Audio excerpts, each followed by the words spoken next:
Cool. Well, welcome everyone. Happy May. We're here already. I think that, let's see, we're 10 minutes in. So I don't know if you had anything specific for welcomes and introductions other than me just saying welcome. Do we need to go around and introduce ourselves again? That would be great. Yeah. Okay. Oh, right. Okay. So Tiara Darnell, I work for, or I guess my conflict of interest, I forgot what I was supposed to say, but I work for the City of Portland Bureau of Planning and Sustainability. I am the Madam Chair, they say. So I will pass it along to you now to introduce yourself. Hi, I'm Alo Chosa, Director of Licensing and Corporate Relations for Cura, and I'm the Vice Chair of CPOT. Identify as he and him. All right, she, her for me. And also, just really quickly, Dr. Bowles, do you want to go so we don't skip? Yes, Dr. Nicole Bowles from OHSU, she, her. Madeline? Oh, wait, sorry, I just used Stephanie Neal, I am currently the Director of HR and Compliance with Oregon's Finest, but my role is going to be changing in the next few weeks, so I might have another title change. Nice.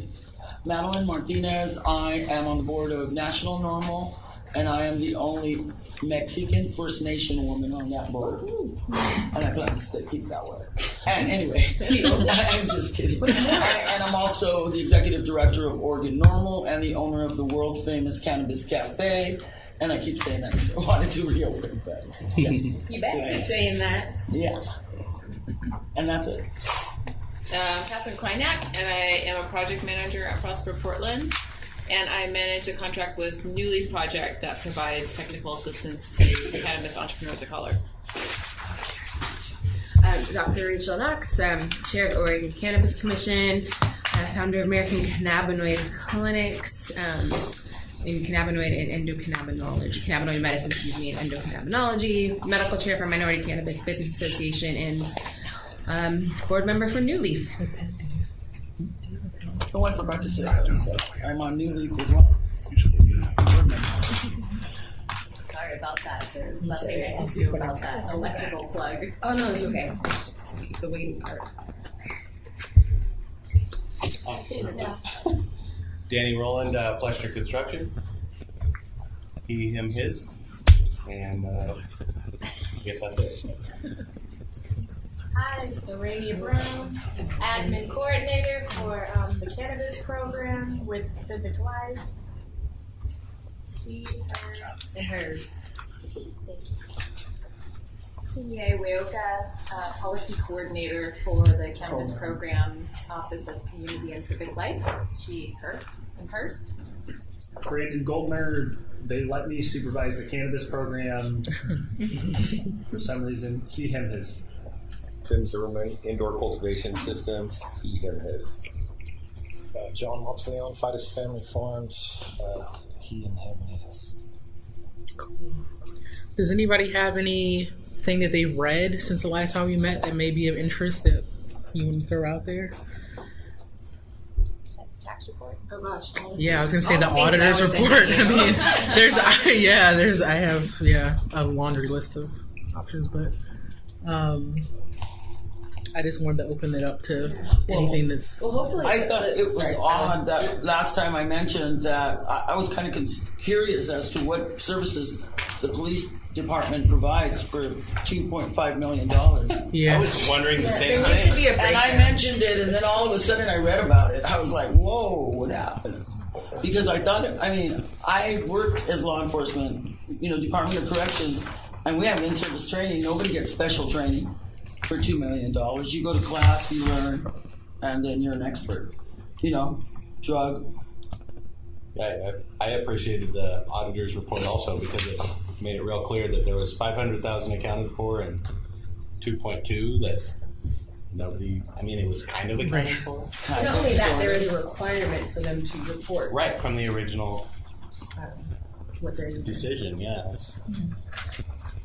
Sounds like that might be a topic tonight, huh? I have Highly been likely, emailing, yes. I've been emailing Madam Chair a few things, and not that we're going to get to any of this today, but there are existing municipal model ordinances. There's state model bill, all surrounding equity, inclusion, reparations for the war on drugs, etc., that other states are adopting. This language was drafted by the policy committee for the Minority Cannabis Business Association. The model municipal ordinance has been out since, I want to say, February or March, but the state bill has been out for a couple of years now.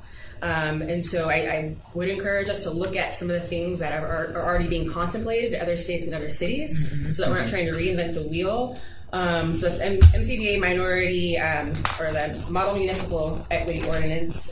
Massachusetts has an equity work plan that we could look over. An organization called Equity First has this really amazing open letter about equity and justice in cannabis. A lot of facts, a lot of just some snapshots about how other cities and states are or are not doing due diligence in this area. So I forwarded that. Yes. Also, can you? So hopefully everybody can have these and we can run through them one meeting. So one of the things that I would like to know from you all is if we are getting or sending each other articles and stuff, is there a way that we can post that on the website for this team so that way everybody can just go to one place to see what it is we're reading, and then the public can look at some of those articles too? Because I'm not sure how to share them other than just emailing them out to people.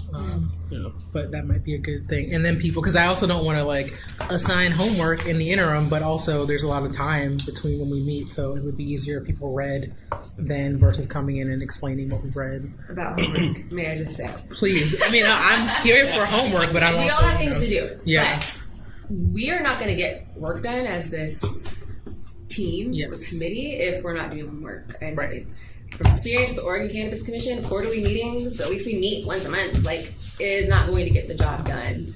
Subcommittees can help with that. People who are capable and committed to volunteering their time on a much more frequent basis to do that homework on our behalf. That's one thing to consider, but I think we should all expect to do some homework.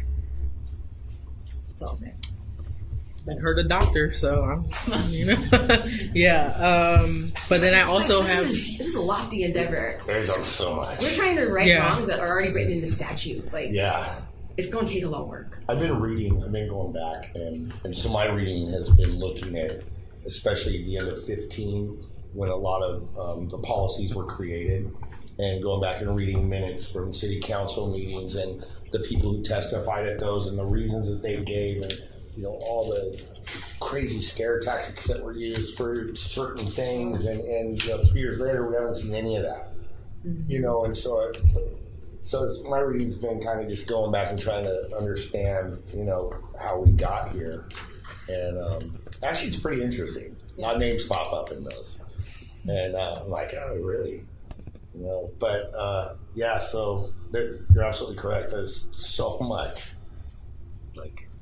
and I feel, we talked about it a little bit. I just, once a month, it's going to be 2.5 hours. So, well, I was going to say, one of the things that I want to talk about is what we're going to do, and again, this whole idea of what we're empowered to do and what we're not empowered to do, which brings up Sam. But before we get to that, I had just thrown together, and if anybody else has any other events they want to add, just some that I've collected that maybe you should be aware about. Raise the Bar, which is happening actually tomorrow from 11 to 2 at the Kempton Hotel, which is downtown, or Kempton Hotel Monaco, excuse me. And that one is hosted by the Daily Leaf. And it is, I don't want to read their whole description of it, but basically they're having a lineup of speakers, including myself, basically talk about their life story, struggles and triumphs, celebrating each other and the work that we need to continue doing to make a more inclusive community. So that's very broad, but anyway, it's happening tomorrow, and all the proceeds go to Raphael House, which is a nonprofit that helps victims of domestic violence. What time is that? It is from 11 to 2 p.m. at the Kempton Hotel Monaco, which I think is on 5th and Washington-ish or somewhere around there. Cultivation Classic, if you haven't heard of it, where have you been? May 17th to 18th, so that's a Friday, Saturday. The Friday events are happening at various places around town and inner Portland. I think the Eco Trust building and for sure, what is the name of that place? The Initiatives spot down in Old Town. But anyway, you can go on to the Cultivation Classic website, and then everything that's happening on Saturday will be at Revolution Hall. And these are all day long. There's going to be things going on Friday and Saturday. And I want to throw in, if I may, that yes.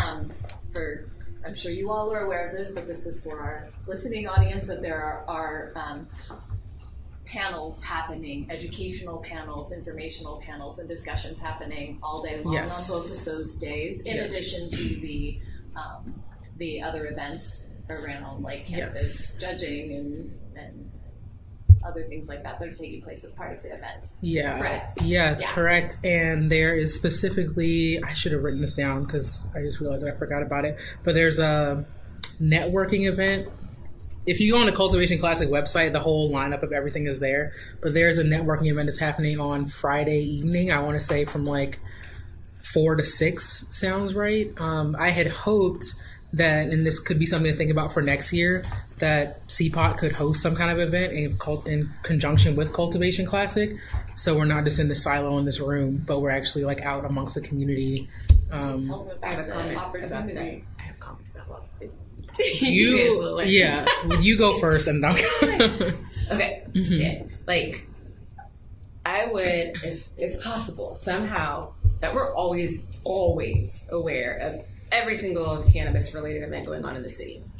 Because every single one of those events is an opportunity for us to have this conversation. Yeah. And something that's really unfortunate, and it's really ubiquitous across the whole industry in this country and abroad, is that these big conventions and symposiums occur and nobody's talking about the consequences of prohibition and how to right those wrongs.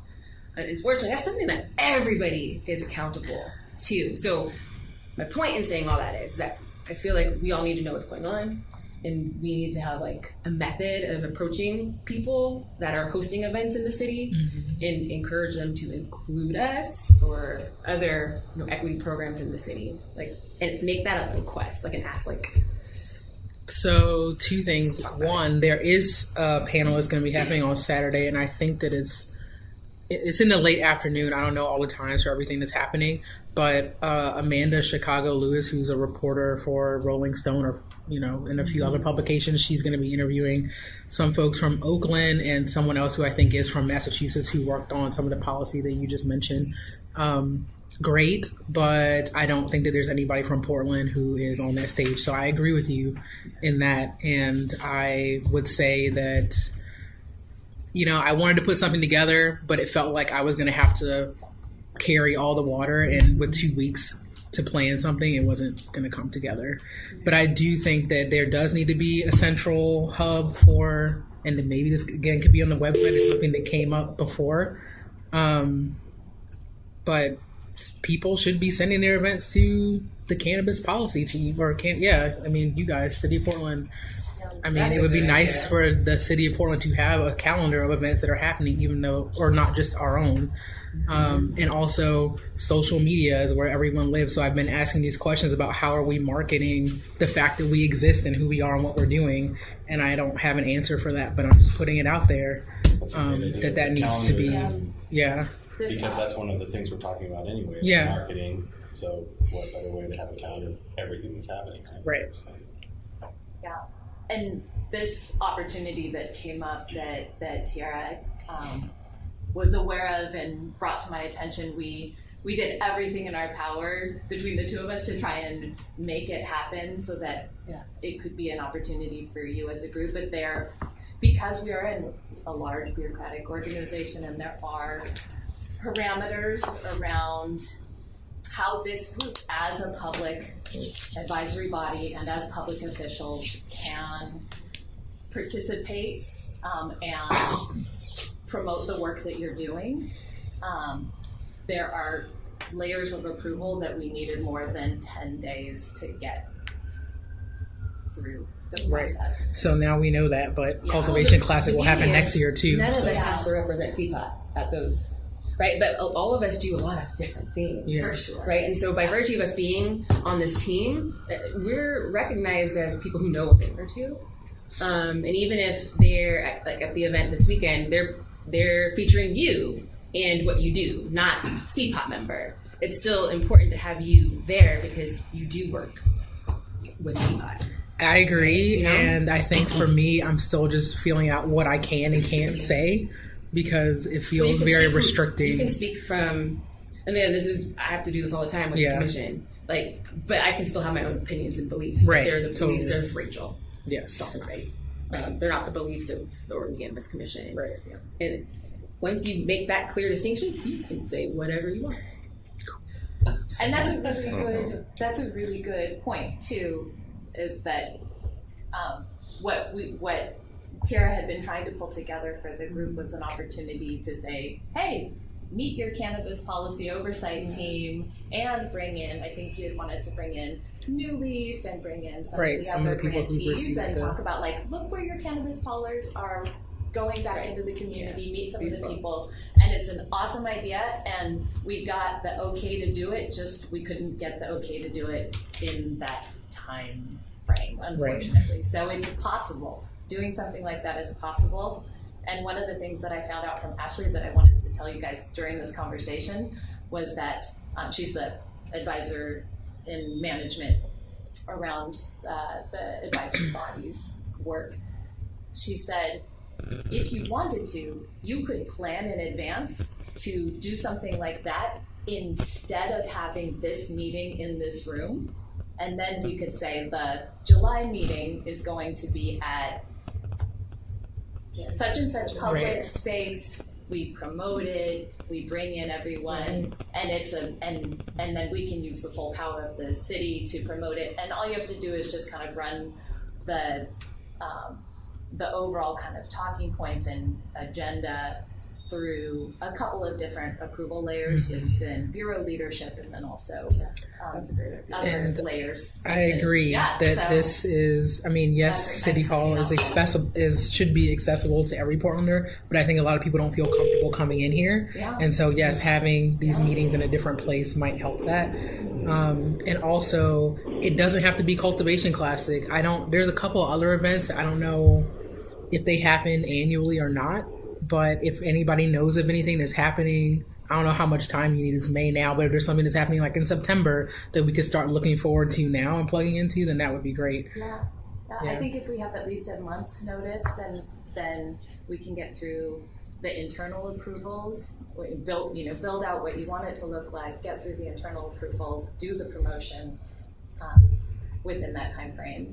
I feel like even 2 months. 2 months. Oh yeah, I mean, Yeah. that's minimum. Ideally, Yeah. further out would be fantastic. Yeah. But yes, it doesn't even have to be in this sort of format. If you guys wanted to do a meet and greet and presentation / discussion meet and greet sort of event in lieu of this meeting, that's totally feasible.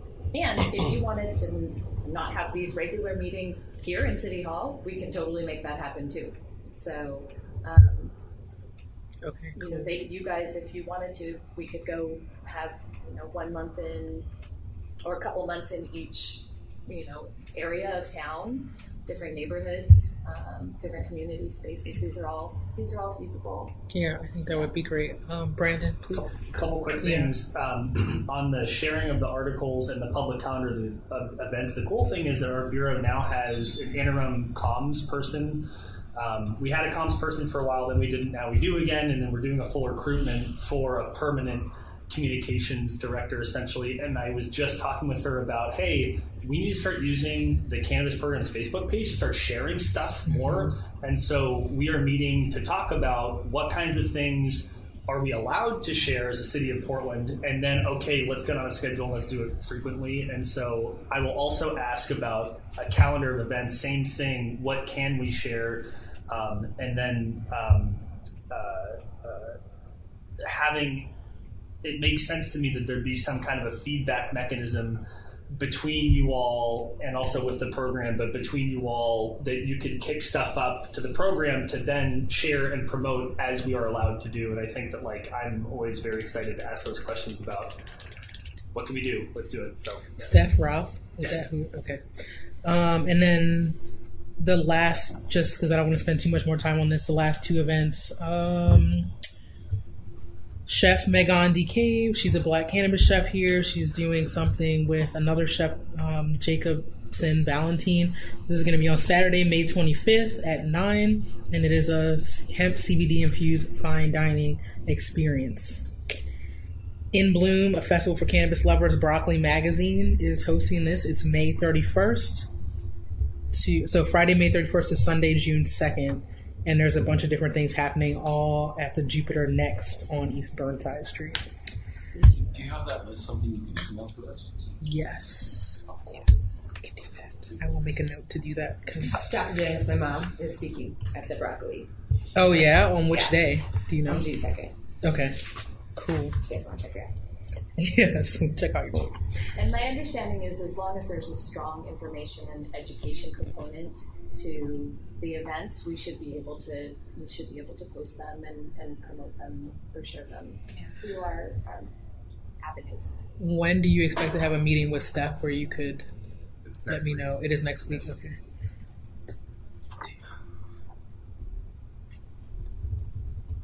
Okay. Cool. So that's it for the events. Do we want to talk about Sam and get that done sooner or later? Okay. We have a couple things in this portion we still need to do. That if anybody wants to have a moment to talk about the cannabis tax audit report, I think Brandon can speak to what's going on with that internally, and then also. There had been a request to review and approve the minutes. I just want, before we carry on, like I know we're CPOT and we're City of Portland, but do you want to consider events that are outside the City of Portland around the state of Oregon if it's a big enough event? I would think so. I mean, I think the real parameter is that just like with you as public officials, there are parameters around promoting certain ballots and things like that. We also, as a city, as representatives of the city, have to be conscious of we're promoting education and we're promoting information sharing specific to the cannabis industry and cannabis in general. So I don't think that there needs to be. I think national is that too, right? Because you went to the National Policy Summit. It wasn't here. It wasn't in the state. But yeah, that's something that is a resource to us. Yes, and also super underrepresented in terms of people from Oregon there. The Oregon Hemp Fest is next month, and that's why I'm bringing it up, because I'm in contact with Nathan March, and he's actually asked me to speak at this event.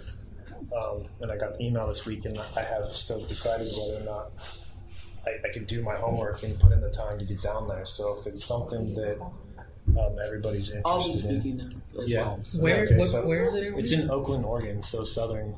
But it's the fifth annual Oregon Hemp Fest. Oregon growers come too. Yeah. But I met Nathan a few weeks back. He's a really nice guy. Seems to be putting on a really reputable event. You know, it's a 501c off of the Seattle Hemp Fest, which is huge. Yeah, that one. So I would suspect that event will draw quite a number of people, even though it's not in Portland. That's what I brought up. So. Are there any nonprofit organizations in town or advocacy organizations in town that have a community calendar? I'm just curious if anybody else is keeping this information. Well, all of our websites have them, our Facebook pages have events on them.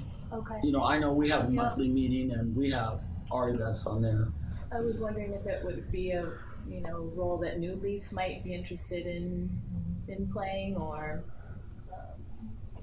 I mean, I think their capacity is kind of I think their capacity is kind of limited. Yeah.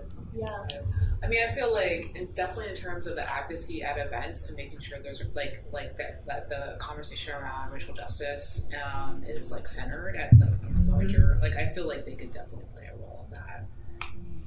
Yeah. But I Yeah, I'm just, I'm always looking at ways that we could build capacity out in the community if there's a community organization that could help play a central role in building a calendar for the work, or not for the work, but for events and things like that. Right, a centralized hub for all that information. Yeah. But is there a reason why your department or team couldn't do that? Is there a reason why you guys couldn't do that? Well, I'm just thinking that a group or an organization that wouldn't have the same parameters that we would have in what we can post. Does that make sense? So if you're hearing about all these great ideas and all these events and things taking place, we have some limitations to what we can post as a city and through city venues and websites and social media. But if it's done by an organization in the community, and maybe we can provide them with some support in some way in doing that. These are just ideas, about how to create a hub, because it sounds like there's definitely a need for a hub or a central calendar. A cannabis community calendar. I have some ideas about how that could happen too. Because I have some too. Yeah. Oregon Normal did a calendar, and what we did was all of the cannabis events we put in, when you should put your plants in the ground, when you should, just information that people can use in the cannabis community.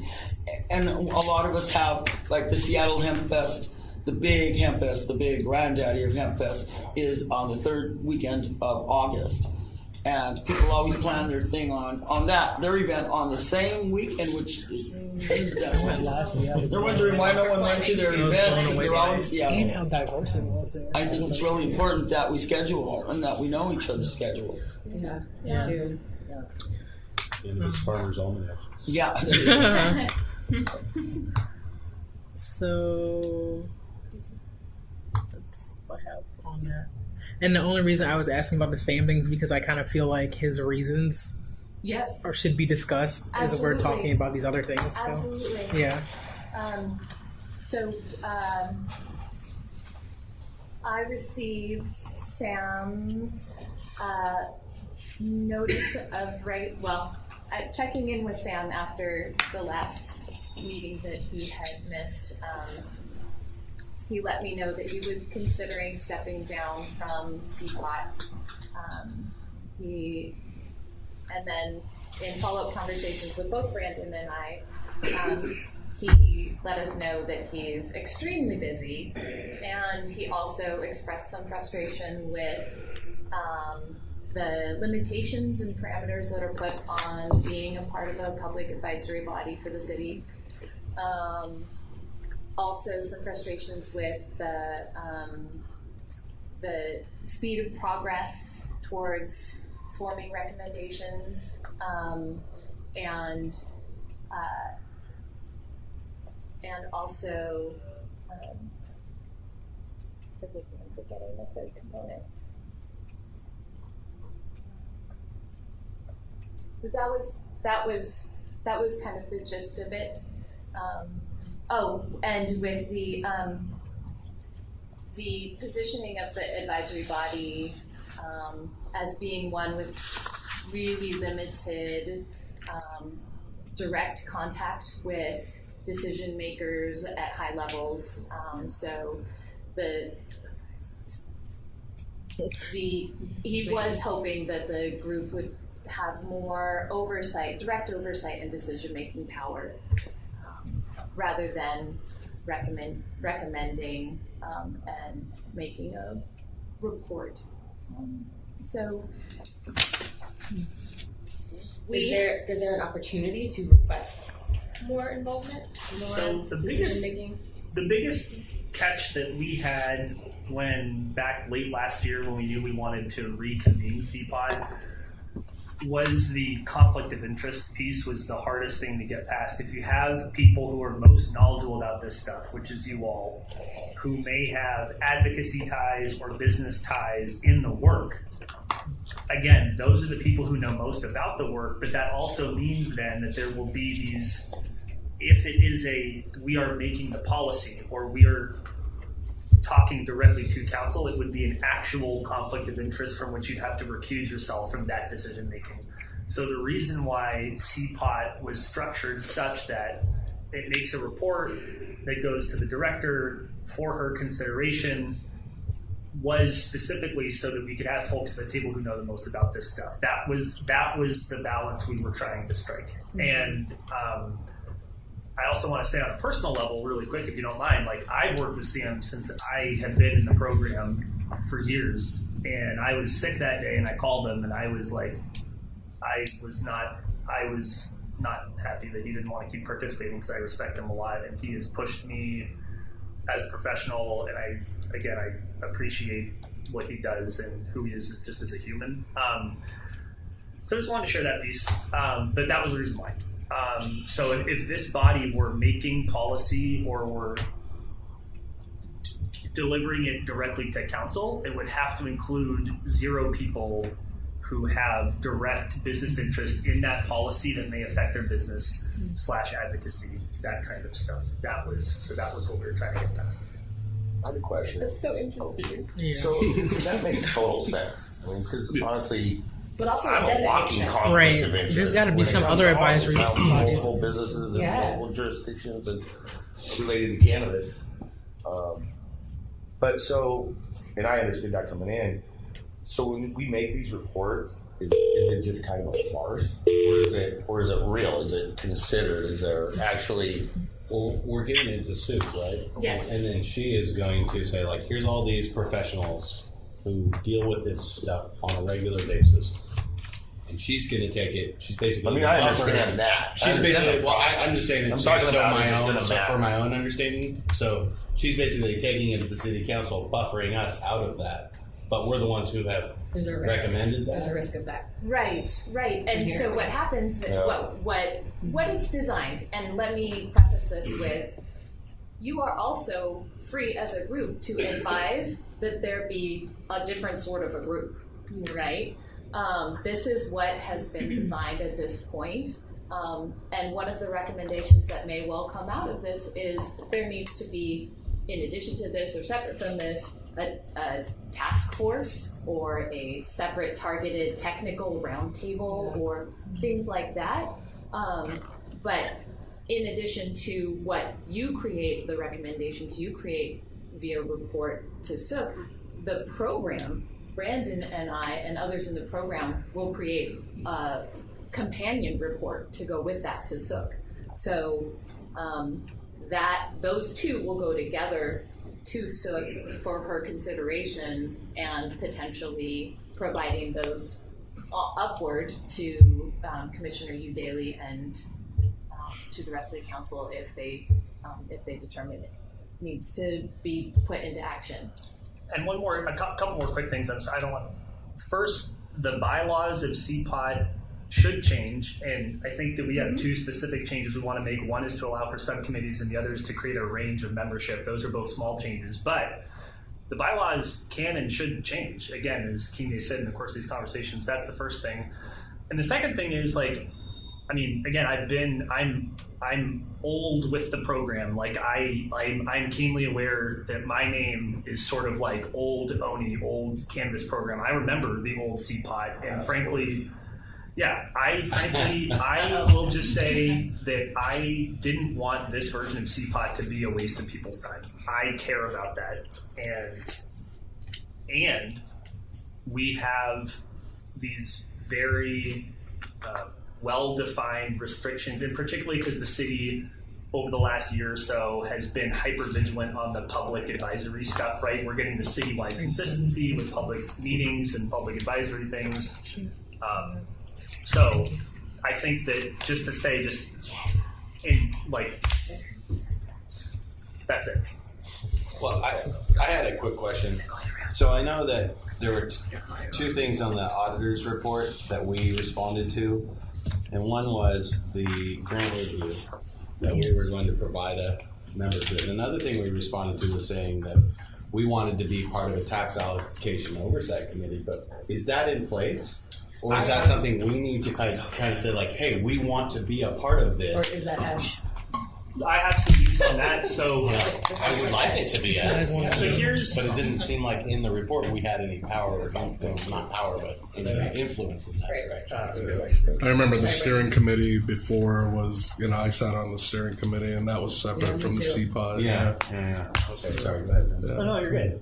If you haven't read the Portland Mercury article about the audit, I think that's the best, most nuanced, most accurate media accounting of the audit, in my view. And Winta from the Commissioner's Office made mention of on Tuesday there's a work session, and there will be a pitch for a structure to do the evaluation of the tax allocation, not just the social equity piece, but all of it. I can't go into the details yet because it's not yet finalized by Sook in the Commissioner's Office, but we will be, and I will be presenting an option of what Civic Life thinks should be the process, rather than these decisions being made in some nebulous, unknown budget way. So I'm sorry I can't get into more specifics. I just can't because it hasn't been fully approved yet. When on Tuesday? I do not know the time. Oh, okay. Okay. I'm sorry. Will you send us? Yes, that would be great. I can 1,000% do that. In fact, I can probably pull it up in a second. Yeah, I just, after reading that auditor's report, I'm sure like most of you, there was red in my eyes. I was like, are you kidding me? It was so frustrating, the amount that was reported versus the amount that was spent, and that there was nobody basically doing what the whole idea behind the tax was, to have public influence and committees on that, and that there are people spending $2.5 million extra dollars that, hey, where'd that go? Right. Yeah, I was a little upset that a lot of the initiatives that we brought forth on the steering committee never even came to fruition. Right, and I can kind of feel Sam on that, right? If he's not feeling like he's got any influence on helping make something happen there, we should definitely say something, right? Stand up and say something. It comes down to transparency and accountability. Do what you say you're going to do, and let everybody know what you're doing. Yeah, and give everyone the opportunity to comment on it, and not just jam it back in the general fund and say, "Hey, that's for traffic safety. Give me a break." It's ridiculous. Well, not only that, $500,000 to small business and prohibition. It takes over $500,000 to get one business. Right. Who's going to do anything with that much money? I was there at the speaking opportunities when all these decisions were being made, and oh my goodness, that fact that they did not listen to anybody and adjust this allocation is just beyond me. Prohibition effects. Cannabis specifically, its prohibition has devastated communities, every aspect of community, not just cannabis businesses, workforce development, and criminal record expungement. Yes. $700,000 for the next year. That is not. That's nothing. That doesn't do anything. There is no prioritization in refeeding and revitalizing these communities. And for me, that was disgusting. I read through this report and was just like, so was that a joke? Just throwing this out there, is that a mistake to come into something like this and say, hey, there's these three broad categories that we're going to keep real loose on purpose? Looks like it was a bad idea this time around, but I don't really know. I haven't really been involved in city level stuff before. Maybe there's a reason for that because you want to be able to maneuver stuff, but if it gets jammed back in the general fund and it goes away from the original taxpayer intent, then that's wrong. I agree. Not to mention, you should not be getting more money if you don't do your tracking and reporting. Right. Exactly. You don't get more. And law enforcement didn't track how they were using money. And you don't get any more money. It's not unique to here. I don't know. Well, remember we talked about it being a first year thing and then stopping it from there. Really? So now it's going to keep going year after year. The funds going to the police. Because I remember that discussion where we're like, we're okay with first year, but to have it for perpetual, the problem is you set that precedent, though. How ironic is that? I'm sorry. Law enforcement enforced cannabis prohibition. Right. Why the heck do they get to benefit off the top? This is a topic that came up, and there was a whole panel discussion about it at the National Policy Summit, International Cannabis Policy Summit in D.C., and it's not unique to Portland. A lot of places. This is, and also they're having these conversations in Philadelphia now, in New York, because, and just Illinois. to Illinois That's as a new well. one, yeah. Yeah, but like the black community in New York, a lot of people have been like, we're not gonna give our support for legalization if we don't see X, Y. Well, they say if we don't get any sort of restorative justice. But the thing is, at least for me, I haven't seen any sort of like, where's your manifesto? Like, what are you asking for? Because when you don't specify, then you end up with stuff like this, where the money is just people did it for you, and then you read something like that and you get pissed off because your money isn't going where you said it was supposed to. Stuff like shiny new SWAT vehicles and armor and everything else. Right. That's not part of the work. Right. Like $2.5 million. Somebody better tell us where that went. Right. No, it's pretty reprehensible. Yeah. So. So use of the tax dollars, what I'm hearing is fairly high on your priorities list for the city. Yeah, and it doesn't really feel like you need money to do everything. Well, it doesn't really feel like we have any input in that. It feels like we have input in rewarding the grant from what I read on the city auditors, and somebody could correct me if I'm wrong, but it doesn't feel like we have any input on the rest of the accountability, and we want to be part of that. That's why we're here, right? I mean, that's why I'm here. Right. So. Yeah. Tuesday work session may be something you want to see. I still can't find the time. I'm going to send it. Okay. The other thing that might be interesting, again, I'm not trying to give more homework. I will send a link to this too. You should watch the council discussion when they were discussing the ballot measure language and the types of things they were discussing at the time that establishes a legislative intent for the ballot measure. Unfortunately, they had mentioned that possibly that funding would be used to backfill general fund shortages. They said that as they were discussing the ballot measure language, which is a bummer, in my personal opinion. That's fine if it's excess. But I mean, leftover money. In the view of the cannabis program, it seems as though it would make more sense if that new tax revenue were used to create something new, not to backfill a shortage. I don't think that's unfair to say. No, it's not. Absolutely. So anyway, I'll send that out too. Please. Thank you. Awesome. Thank you, Brandon. And then is there opportunity to testify on Tuesday, or is that going to just be just a work session? purely So a work there's no session? Okay. public comment. But when there are opportunities for you all to be involved in any capacity, whether that's writing a quarterly statement or a statement from CPOT to Sook in response to the cannabis tax audit, or those of you who were on the steering committee previously who would like to respond to it. What's the and process question? But is there anything about the ability of CPOT to, before the annual report, to actually craft a letter and send it during the middle of the year type of thing? Like, is that doable? No. So because nothing exists in the bylaws defining that, right? You can define that. Well, that's what we were talking about. I was wondering about that too. I think it would be useful too. Yes, great. I It's better agree. to go after it quarterly, I think. Yeah, then Once a year. annual. Yeah, I agree. Then we get a We all of want us quarterly right That's now. 2 traction, years. though. That's traction. So, Yeah. I mean, maybe Yeah, the so first all one this could meeting for be 2 years, we get to say mid- things twice. midpoint since. Yeah. Right, but right. So then moving forward, we would do them quarterly. We're It's still taken us almost getting a our quarter feet, just to- gotten our feet. We're here. We're about. It Yeah, does I mean, take time to set up. but so speaking about But what's the process? I mean, that's questions that I have, like, to get that started. We'll to be figure it able out. to- Okay. Yeah. Go ahead, sorry. Sam. So he's gone. Sucks. Whatever. But how are we going to get another 12th person?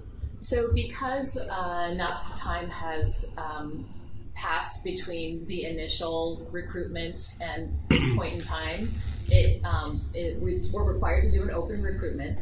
So that means it will post publicly. You can push that out to your networks of anyone that you feel like might be a good candidate. And then we'll go through a full open recruitment process to fill that position.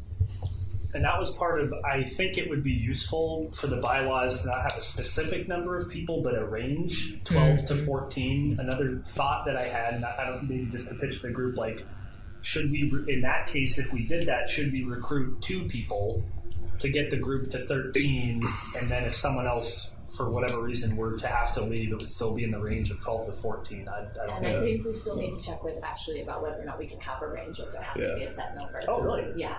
I'm pretty sure we can. Okay, good to check. I think that we can, but good to check. Just out of curiosity too. So if you said, sorry. No, I was going to say. I mean, I remember the demographic of CPOT. You know, a few years ago, there was actually a lot more community involvement back then.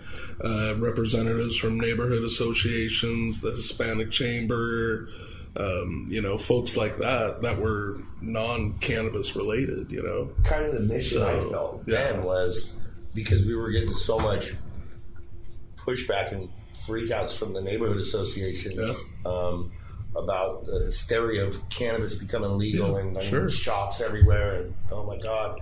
Because I used to come to a lot of those meetings and go to the neighborhood association meetings. I was like, oh, what's going on? Yeah. And so I think kind of the makeup is maybe changed a little bit. But that was going to be my question. When you guys put this team together, I mean, Sam's not a business owner in the traditional sense, like a retailer, production processor, a lobbyist, I would say. So do we look for another person in that capacity? So I think that the bureau director, Sook, will have some input, as well as you will have input to what stakeholders are underrepresented right now and need greater representation in this conversation. And then I'll have to double check with Ashley about the decision. I wasn't involved in the decision making process the first time, so this will be new for me as well, learning how to support the group through that. Now, just to be the devil's advocate, can we cut it down to 10 people? We were concerned maybe of saying 14 was something happens to somebody else, something happens to another, then you could be dwindling down to this size or smaller. I think the group can set the number of whatever you think is best. I've seen some subject to bureau director approval. Correct. You can't have it be one person. Right. But I have seen some advisory groups like this at 6. Yeah, right. I was asking sitting in this room by myself. I was just asking as a momentum and where everyone's brains are at, who've been here at every one and everything, and like where we're going and all that. And is it too much bringing? I mean, I'm not opposed to bringing more people. I'm just curious. Well, just not more. It's I think the right people, right? More diverse, community related way of.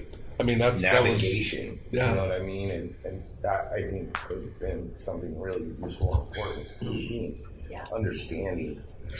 I mean, if we look at everyone here, who are we missing in the cannabis community right now? Like we've got construction represented with me. We've got dispensaries represented. We've got processors, journalism. We've got doctors. What are we missing? Do we have anyone who's patients, education, formerly convicted? Yes, was huge. Yeah. Because then we're really representing everyone if we bring those, if we reach out to those communities. Anybody from a community harmed by the war on drugs. Right. Can we recommend people to? Is that what you're looking for? You can. They'll have to go through the application process anyway. So, so I will get to work right away with Ashley on getting the materials ready and getting that posted as soon as possible. I'll push that out to you guys. And then if any guidance I receive about how the group should move forward on that, I will I'll share that with you as well. Is it safe to say that if we move as quickly as we can, that the application process would still be open by the time this body meets again? Is that an accurate statement? I believe so. So then would it be fair if the group then were to discuss at the next meeting the types of perspectives that might be needed, right, when there's still obviously time to... Would you like to carve out some time at the next meeting to have a maybe 15, if you come prepared, to maybe 15, 20-minute conversation?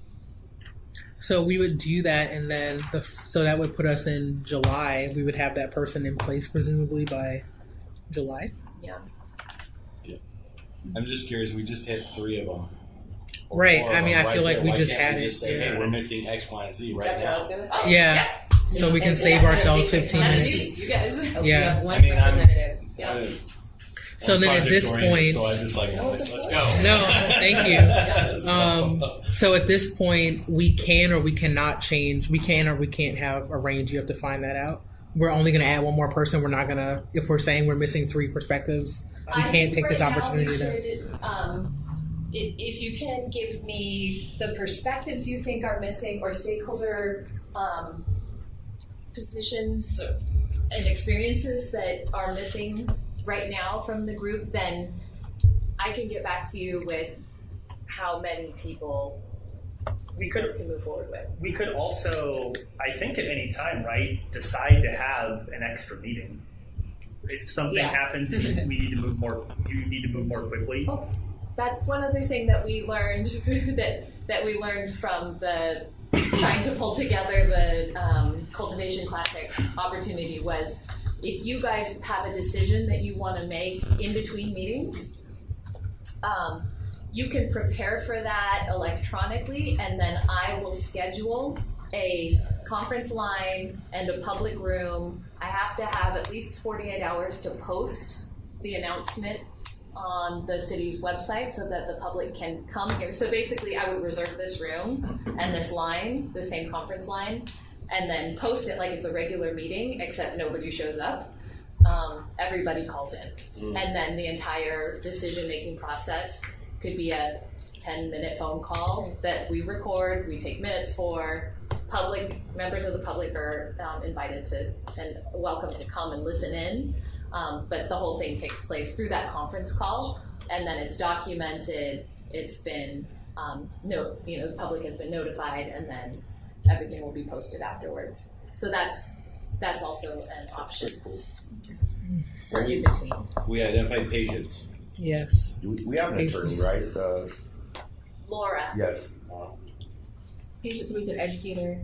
And someone And I said the convicted. And I said a current resident of a community affected by the war on drugs. Well, that would be me.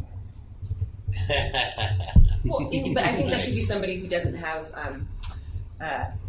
other things they're involved in, right? We want peer perspectives. I think it would be valuable to have just the run-of-the-mill person in a community who cares about how their community is affected, right? An advocate, not they don't even have to. One of them who's been here for 2 meetings in a row, 3 meetings in a row. Yeah, exactly. Q. Yeah. So her name's Laquita, but you can call her Q. What about the nurse? Well, I mean, Mike, yeah. I know how Mike feels as a healthcare professional. Alright, okay. We want someone that has that sort of a national or state policy lens that Sam has. I mean, Mike actually does, Okay. So we wanted to have another healthcare professional on here. I think he's a nurse. He advocates for nurses, and nurses are probably the biggest healthcare provider demographic invested in this movement. So, and he's really well versed. Years and I love it. This is the one meeting neither one of them are at. So Laquisha and Norma are here today. Yeah, he's very involved in. He's a lobbyist. So yes, I would nominate Mike Rockland. So I would second that nomination because he's great. He really is, and I've lobbied with him alongside him. So the what I'm hearing are an educator, someone who has been formerly incarcerated, a community member, a patient, disabled patient. No one here has been to jail. Yeah. Right. Yet arrests are going up. I tell people that all the time. Well, we do have one person. Can I mention the name, or is that okay? Travis Maurer, who actually got busted in Missouri. He was here last meeting. Yeah, he was here at the last meeting. He's very interested. But he was formerly incarcerated. So you can encourage all of these individuals to apply, and I will find out more information about what is the appropriate level of involvement for the group beyond identifying the missing perspectives. And then I'll let you know. Can we have oversight over that one thing? Just give us a carrot. It has to go the same process that we had to apply for a property, right? Regardless, so it has to be open to everyone. Open to everyone for the same period of time, and I will find out. I will find out what the range of involvement that is possible for you in the steps beyond that. And by the way, when Kimi and I say we have to check, it's legit. I mean, we're learning some of this stuff, and I'm sorry. I wish honestly that I were not so ignorant, but I am, and so. Hopefully, as time goes on and we learn more, we're going to have to do that less and less. But in the meantime, we want to be super solid. So, yeah. And I think Ashley did communicate to you all that a lot of this structure is new for the city and for the Bureau. So it was missing for a long time, and it was supposed to be in place, and it just, like some things in the cannabis audit, the tax audit, wasn't. So these things have now been built, and we're trying to really support them. But it is a learning process for us too. Well, I would say just don't be hard on yourselves in the interim, but also we're gonna push because please do. Yeah. So sorry, not sorry. Is there anything else on this? I feel like we jumped through a couple of things. Dr. Bowles, do you have any input? Stephanie, you've been kind of quiet down too. No, I think everything's been balanced and nothing bad. Okay. Any other questions about the tax audit at this point in time? I have a question. So the answer is that they don't know what they did with the $2.5 million? I mean, is that the answer? So my understanding is that they know where the money went, but for a lot of it, there was no clear direction. Well, there was no clear rationale for how much of that money went to certain things, and for a lot of it, there was no reporting back on this is the impact the money had. That is my understanding. They know where it went, but they don't know all the decision making behind why it was split that way, or reporting the outcome and results. So I'm just going to say, it seems to me like they put it in a very vague space with their whole traffic enforcement, especially since there's no way to, like we were talking last week, there's no way to actually bust someone, I guess, for being intoxicated. So you put $2.5 million into traffic enforcement with no real way to show you can bust people that way. That stinks to me. But It does. And all the people we could have helped is what frustrates me, because we could have helped more minorities. Again, and that's what we're supposed to those be doing. vagaries that they took advantage of, it feels like to me. Well, so they are able to track it. Is there ever any way we're going to actually see where it actually went to, like the inline recipients? Will we ever be able to see that? Yeah, I think that will we make know, everybody feel for better example, or worse, the money. right? Yeah, the money that went to the service coordination team, to the police bureau, to PBOT. I mean, we know where the money went. Yeah. And then for the social equity stuff, we know who got granted, and they're giving reports and all that stuff. So we know where it went. Right. It's just a matter of, again, what was the decision making to, the ballot measure says it can be used for these three purposes. Why did two of the purposes get this much and one got this much? That's what they don't have, is there's no, discussion publicly about that. It was just made as part of the regular budgeting process. Well, in year 2, they gave no money to service coordination team for access to drug alcohol treatment. They put $2 million into intoxicants training and traffic enforcement personnel. Yeah.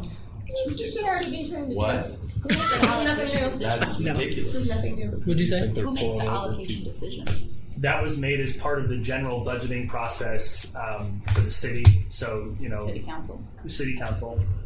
Mayor releases the proposed budget. Councilors talk about it, discuss it, change it. Again, I think you will appreciate the Tuesday work session. So the Tuesday work session, I looked it up. It's 9:30 to 11:30. And I'm just curious if there's a way to kind of talk. I know you can't get into specifics, but just kind of next steps, because it sounds like there's going to be a proposal. Yes. So this is a budget work session. Is it only cannabis, or is there more going to be that's going to be in the? There's going to be a portion of the work session specific to the cannabis tax. I think it's fair. I think it's okay for me to share. The auditor will be there to talk about the audit. Mm-hmm. There will be discussion about what happened in fiscal year 17-18 and 18-19 with the cannabis tax allocation. I will be there on behalf of Civic Life to present what we think ought to be the process in 2021 and moving forward. But I just can't get into specifics about what that proposal is because it hasn't been finalized yet. So that is where we are. Where is it? It'll be here at City Hall. And so, in It terms should of be, that it should be live process, streamed too. 99.9% certain Oh, those that would work be sessions awesome. are live streamed. So you can just go online to the Portland City Council and hit the stream and watch it from wherever you are. so it sounds like there's going to be some suggestion of how there's going to be more accountability. Correct. Maybe that's very trying to stay in your nebulous lane here. That's fair. But, and it sounds like probably this committee would either want to probably write a letter and say, here's what we think about that proposal, or I don't know. I mean, I don't want to step on your toes, but also it seems like there's a lot of passion about this issue and it's really, really serious. And so Yes. I'm wondering, just at least for people to feel like, okay, here's how I can plug in and I can connect to community and also have their voices heard, would be, I think, helpful to hear. Agreed. So my understanding is so first of all, what Civic Life proposes, there's no guarantee that councils be like, that's a great idea. They may be like, it's good the way it's been going before. I doubt that's going to be the case given the audit was pretty explicit about what was working, what wasn't working. But they, my understanding though is that the proposal will be made with the understanding that all of the details of that proposal are not locked in yet, and basically saying, hey, City Council, what do you think of this concept? That is my understanding of what my role will be, is to present that. So, And we are the Office of Community and Civic Life. Yeah. So once again, we are grounded on all of our principles are rooted in civic involvement and engagement in decision making. So, and by the way, if you saw the SOOKs and the commissioner's response to the audit, it said we agree with all of this, right? So, I mean, that should be informative too. So, are we going to have the ability to not let them have 2.5 again? I mean, that's where I'm at. It just doesn't matter to me if I go to this meeting and they're going to tell me, oh yeah, they get that money again. Well, and to be clear, this meeting, my understanding is work sessions are not, there's no public comment period, so you can, I think that you can still go and you can definitely live stream it, so just to be clear. I don't know. Yeah, but I think we should write a letter, because if we can't go and speak in public, what's the point? And I think we should write a letter and say, these are the things that we think that need to be addressed, and we need not for them to get that money again. To be clear, I think this work session is a very preliminary, trying to respond quickly to the audit piece. I am certain there will be other times. And what makes it more complicated, the state already gives municipalities money for law enforcement to use for these purposes. So why in the world are we giving them more? Right. And I will find out if the group is permitted to craft a letter as a advisory body, or if you are required to craft letters as individuals. I'm just making sure that I kind of dot all the I's and cross all the T's for the group. So I That'd will be so get sad back for to you you too. immediately with all of this. what format that should happen in if you were to engage in that. And I think also, just as individuals, I think that you can, at regular council meetings, I don't know exactly the process, but that you can just sign up as a citizen at any city council meeting and say, hey, I just want to give a few minutes about the cannabis tax, and I'm here representing myself. I disclose I happen to sit on CPOT, but I also want to give my opinion. So I think that seems okay, Yes, right? that's And absolutely you can go to any city council meeting. They're Wednesdays, Thursdays, I think, right, usually. And the agendas are online, but there's always a testimony period. You might have to sign up a few months in advance because those slots tend to be, right? So if you want to get in there, sign up now. I mean, it's something that to participate in the democracy of the city, Right. just a system. Yeah, I watch them on TV all the time. But my position is we're sitting here, we're a public, we're the officials. Why shouldn't we say something about it? I think it abuses, and I would think it's part of our obligation, our responsibility to say, this is crazy. Yeah. And this is how we feel. Because if we don't, and we just go sit there and listen, what good is it? Well, and also, we're a priority resource. Right. Right? The city is making this happen. That's a waste of resources. if we're not given the voice that we're purported to have. That's a tool that we have, I feel, Yeah. to send a letter from CPOT. Yeah. Well, how else do we get to use it? We don't even have cards. We will ask It the makes question. total sense. I will just double check to make sure. We will ask the question tomorrow. Yes, thank you. Yeah. It's really important. Wow. Heated. This is important. And like, Heated. I mean, just to say, like, I mean, the just. I had a similar response reading the audit results. It's a deal. The deal. It's like in the States. No. Yeah. Yeah. It kind of feels like the cannabis community got ripped off. And we're all sitting here like, should be talked to. Well, yeah. And then, and the fact that it's the cannabis community itself that is supposed to be afforded these grants. And these guys got grants. Humanity is getting ripped off. It's bigger than the cannabis industry. I mean, the taxpayers spoke, and the city didn't really. I was offended by the 500K. End of the deal. Right? That's just like one of the most ridiculous numbers. I mean, and then to use half of it. Are you kidding me? You can tell That's the a part lot that about what I'm is pissed not off said, about. right? Right. That's one of those things. Yeah. Like we see how high a priority social justice and restorative justice is to the city. it's blatantly apparent. Right. So if this is something time sensitive that you as a group would like to get out, then would you like to have the subcommittee conversation right now? Yeah. I know that both Al and Tim and Tara had mentioned wanting to discuss subcommittees with you as a group to see if you wanted to vote to amend your bylaws to allow for subcommittees. Right now, your current bylaws, for some reason, say no subcommittees, but you can change that right now. Can I ask why would that be in there? Just out of curiosity. Anybody who's been dealing with this before, does it break us out into a space where we're not as effective or something? Or public.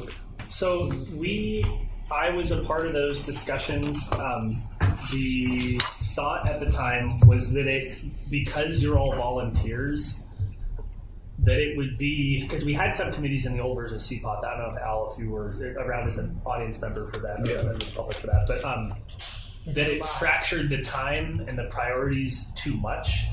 But again, the good news is in doing this work and meeting, the bylaws should adapt, right? So if the group is saying, look, we're interested in doing this and we have the time to do it, then that's awesome. From my perspective, subcommittees are meant to serve the bigger body, right? So like, if you're running a subcommittee correct, it's not going to distract, right? If everything is meant to inform us, everything is meant to be the field research that we need to formulate a cohesive plan. And so really it should be a feedback relationship with these subcommittees where we direct, they research, compile, hit it back with us, maybe with some of their opinions of their own, and we work together to refine the message that we're trying to give.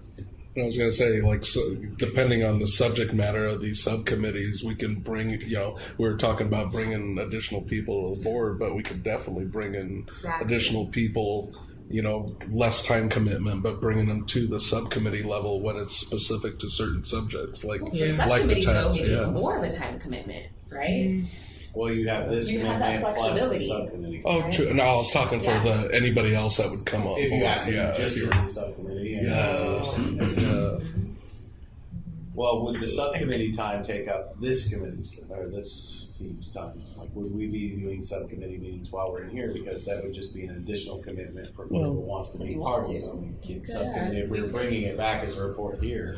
I mean, when Tim, when we were talking, it really depended on, we only have how many, 12 meetings in a year. So, depending on the subject matter, how important it is, if this group feels that it's important that we need to talk about it more than once a month, like.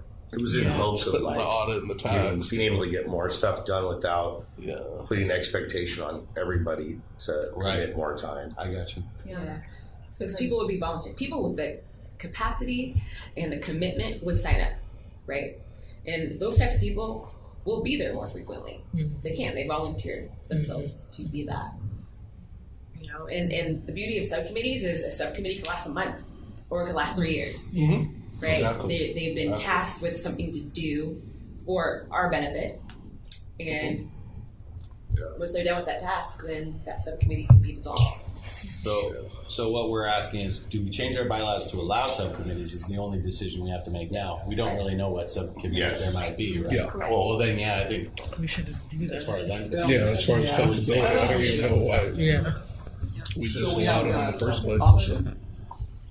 Does somebody want to make a motion? Yeah, I motion for subcommittees. I second. Third, I'm not sure. I'm supposed to, yeah. Okay. You so state the thing and say it's moved and been seconded. Cool. Thank you. I need like the Cliff Notes version of how MCs. Sorry. We have to finish this one though. We have to finish this one first. So a motion. Motion to create subcommittees or allow for subcommittees in our bylaws. Yes, thank you. It's like Mad Libs was made, and so yes, I'm second. So all in favor? Is everybody in favor? Is that fine? Okay, cool. So I think that's done. Thank you. You can let the record reflect that it was a unanimous. For the audio. Okay. The only way we could do it would be Tiara could say everyone's name and everyone could then say what their vote is. But since it sounds like everybody was cool with it, just saying that everyone was cool with it is good enough for the audio. Okay, everyone was cool with it, so I think we're good. Is anybody in opposition? Right. Okay, is anybody in opposition? Okay, so we're officially set that we are going to change the bylaws to allow for subcommittees. Staff will get right on that. All right. Okay. Parliamentary process. I'm going to write that down. I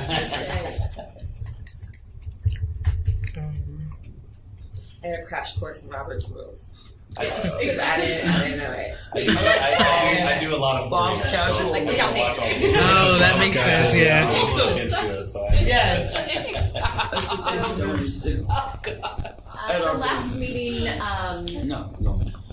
you had asked for a discussion around kind of the federal, state, and local regulations that might create some. Well, that you just need to be aware of as you start talking about priorities for the city, and also things that the city should continue to push for at other levels.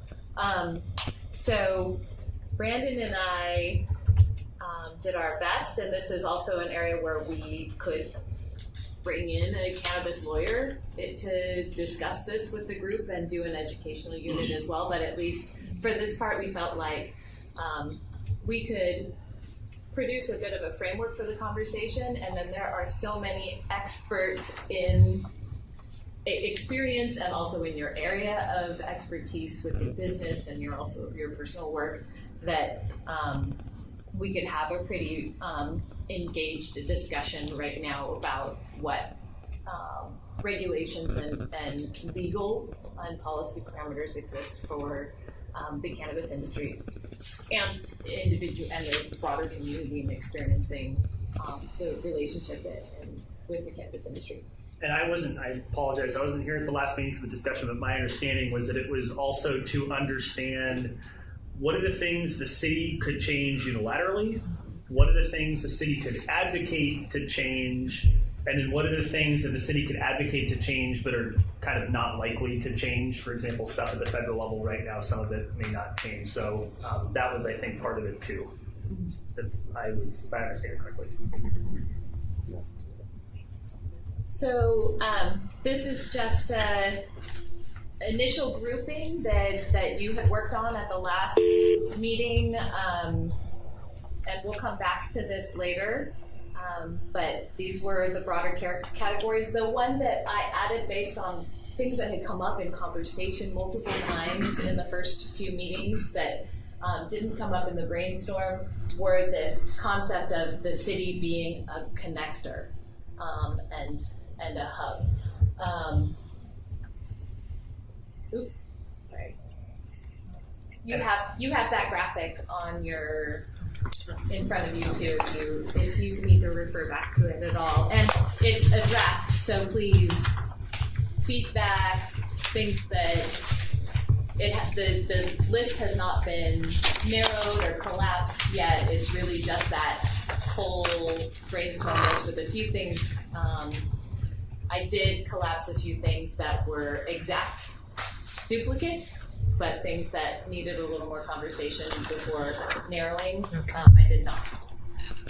And so I want to talk super briefly about the licensing requirements for businesses.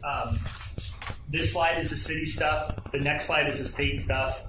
And again, I wanted to tee this up to say all of these are application or licensing requirements in Portland City Code, specifically 14B130, which is the cannabis regulation, and that all of these requirements could be wiped away completely, right? So Portland City Council could say, we want to get rid of 14B130, goodbye to all of this. But what it doesn't mean is that some of these requirements wouldn't still apply to cannabis businesses, right? Like the permitting requirements apply to all businesses in Portland the same way.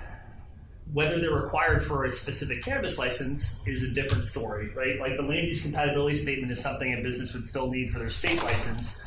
Whether you came to the cannabis program to get it is a different story. So I don't want to tick off everything and then move to the next slide for the state.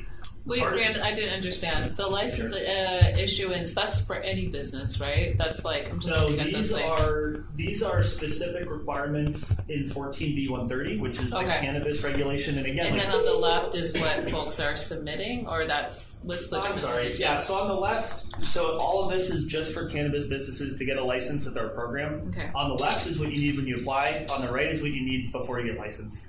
And again, to finalize it. To finalize it. Okay. And again, like, some of these things, whether our program existed or not, you'd still have to do, BDS is right. in charge of, so that kind of thing. But these are the licensing requirements at the city level. And then the next slide, and again, it's not meant to be ticked through, but more as a visual. The state level, you'll notice that they have a lot of the same requirements, but also many more. And so even if I guess this sounds a little defensive. I didn't mean it to be, but now I realize it does. Even if the program went away, there'd still be state requirements. That was more of the point. So in that first slide, again, the city could say, hey, like, we don't think retailers should have a marijuana control plan anymore. Or, hey, like, the city doesn't think that cannabis businesses should have to show, if they're an extract processor, that they have all their final commercial building permitting. They could remove those requirements as part of our program's licensing requirements. But there are still stuff at the state level that cannabis businesses would have to follow. So that was the point. And some of it is duplicative, frankly. And then some of it ties in to each other, like the Lux. You come to our program to get it filled out, and you go to the state to turn it in, that type of thing. So I just because, again, I've been here for a hot minute, I wanted to talk about the licensing requirements. But I don't think that was the thrust of the discussion, but I just thought I'd add that. To show what we could change as us as a body on the city level, things that we can't change because it's on the state level. Sure. And also in thinking about what is the tone that's being set by some of these. So, for example, a marijuana control plan being asked of marijuana retailers as opposed to a 7-Eleven, H&M, or what? I'm sorry, maybe I'm not supposed to name specific places, but a clothing store, or a 7-Eleven, general convenience store. But those probably were on there from the beginning when the neighborhoods were really concerned, and that's why they're accessible online, so that people could go on and see what our plan was to keep theft. So as you guys talk about this informed policy making and informed policy revisioning, things like that are on the table for consideration. I'm not saying that it would happen like a magic wand, right? But these are things that that we as a program and as a bureau and as a city have some control over. So all this stuff's easy though. Those application stuff's pretty easy. I mean, for CPOT or Civic Life, compared to the rest of them, they're all seeing. I know, I like that.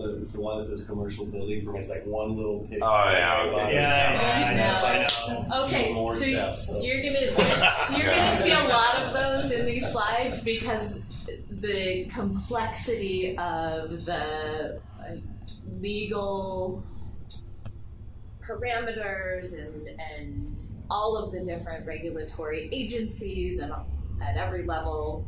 All the people with state. We're not gonna be able to cram all that into this conversation, but as you think about the priorities around the cannabis tax dollars or transparency, talking about, the city being more of a networking or a connector, some of these other things that came up in your brainstorm, hopefully this conversation will help us as a group start to identify which ones are more feasible and which ones we can push on a bit.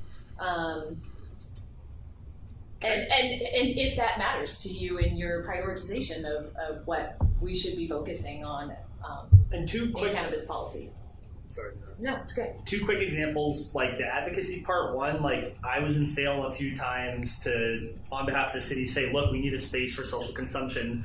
That was pretty public. One thing that wasn't as public is when the state legislature, now that they're passing this restriction on producer licenses, I shot a question to government relations and said, look, can't there be some kind of a prioritization or exception for business owners who've been affected by the war on drugs? And government relations then had a chat with Jeff Rhodes at the governor's office, and I'm not trying to make public a privy conversation, but just to say it's that kind of stuff that when it comes up, I think it's important that the city and the program say, hey, like that's a role we should be actively playing. And like it is sort of like, I mean, we're talking about what articles to share. Like, I wish that those kinds of stories would be a little bit more public, so then people could get behind them more, and then maybe advocate if they choose to advocate. And just that's a role that we can play, and I'd like to see us play more. I'd like to ask a question. Last time we met, we talked about bringing the health department in here to have a discussion with them about what their rationale was for preventing or for standing in the way of bills that we've introduced to create social consumption lounges and cafes. I want to know why they think people smoking on the streets is preventing our children from viewing it. Because they said their answer was that if they have a cafe, then it's showing the children that it's all right. What? And that doesn't even make sense. It defies logic. People just smoke cigarettes outside. No, they're smoking pot. Yeah. No. Tobacco, kills. Yes. Right. Just walk past somebody today. It is so hypocritical. It is. Let the record show. And we need to bring them here to have them listen to you and Dr. Bowles and, try to explain to us how things that we think defy logic don't to them. Because I'm just baffled by all of it. If you would like to invite them to have a conversation, you tell me who you want me to line up, and I will work on getting people to come and have those conversations. Well, I mean, if you have specific people identified, so we know who it is that we're supposed to reach out to. All right, we'll find out who those people were. What we want to talk about. Yeah, I mean, it would be nice to cue that up for future meetings if there's something that we know we're going to focus on. Who is the point person on? Right, and I'll find out for you. I have some cards. And I guess I could play back who was at our legislative meeting. Or would it be helpful for me to share the video of those? Yes. The testimony people gave? Because they say, and like part of what they said was like, we're concerned about changing social norms. We're concerned about the erosion of the Indoor Clean Air Act, even when it was a concept that didn't touch the Indoor Clean Air Act. So when you watch the video, it will. Yeah, it would be really helpful. And the OHA and OLCC and all these different places, they have their own rules advisory committees.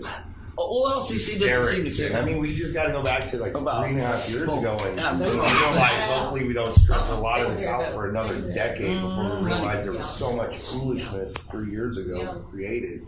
But I did notice in those testimonies around the social consumption legislation that Brandon's speaking of, is they were very conscious to speak only towards the smoke and renormalization of smoking. And vaporization. but not specifically talking about cannabis itself as being something to avoid or something that was bad. It was really around this, I haven't seen all of the testimony over time, so I don't know. But you're my colleague, but I disagree with your characterization of the testimony. Sure. So what I'm going to do is I have a list of things to share. I'll work with Kimye on making sure it's not 15 different emails. It'll be right, like it'll be. But the video, there were 2 bills in particular this session. I'll share the full testimony from both of those bills. 639. And I'm speaking specifically to the health department's testimony, not to the other organizations. Pardon me if I'm incorrect. I'm fairly certain the health department specifically didn't make that distinction that you're making, but also I've been wrong before and I'll be wrong again. Okay. So we will share some links with you. Yes. And if the group, so you have at the end of the agenda some time set aside right now at the end of every agenda to talk about future agenda planning. So if you wouldn't mind, we'll move forward right now and then we'll talk about who you want me to start lining up. And once we watch that video and find out who those people were, we can pull their names out. I think it's a good idea, Madeline. In general, like good ideas that have been blocked by whom, whoever they are. I feel like we should bring them to the table and talk about why. Because giving testimony does not offer the opportunity for conversation. No, not at all. And conversations need to start happening. Well, yeah, that's the beginning of it when Kiwi said that we could have them here and we could discuss it with them at this level where we can just talk, nicely. Right, because transparency and rationale would help. Right? It would really help have meaningful conversations. Yeah. Exactly. Because when you're justifying, you really can't. No. Yeah, sorry. Go ahead. I've been talking too much. So, do you see how much I talk, Brandon? No, I'm staff. I shouldn't be. No, whatever. Come on, you have a valuable staff that went and testified on our behalf. I honestly, I don't think I'm overstepping to say that some of the rationale that opponents of those bills used didn't make any sense to me. And they didn't make sense for our bureau, and they didn't make sense for our commissioner. I don't know what to say when people are saying we can't have cannabis lounges where adults can consume cannabis because it's going to harm children. That doesn't make any sense to me. Right. So, I think I'm safe to say that. I don't know. So you'll know tomorrow. Don't worry. And you'll see. My testimony's there too. Anyway, it was great testimony too. It was. I saw it. Yeah. Sorry, I couldn't make it. Just a side note, just question on this. I know, last time, I think last year when this tried to get passed, I know there was a possibility of City of Portland Government Relations Office looking to do something independently of the state on the issue of social consumption. Is that still a thing, or is that not even possible because it'd be violating state law? Well, basically, yeah. My understanding is the city is reticent to. They do sometimes. There are times, the sanctuary city announcements saying we're not going to follow this federal policy. It does happen from time to time. The city comes together and says we're not following X or Y policy. My understanding is that they're very careful about that. So it doesn't mean it wouldn't happen, but they are mindful of that. Right. I remember there was discussion of that, within the last year or two about that. But I never heard if that was ever pushed forward or if it was even allowed. I know you guys were talking with at the state level about it.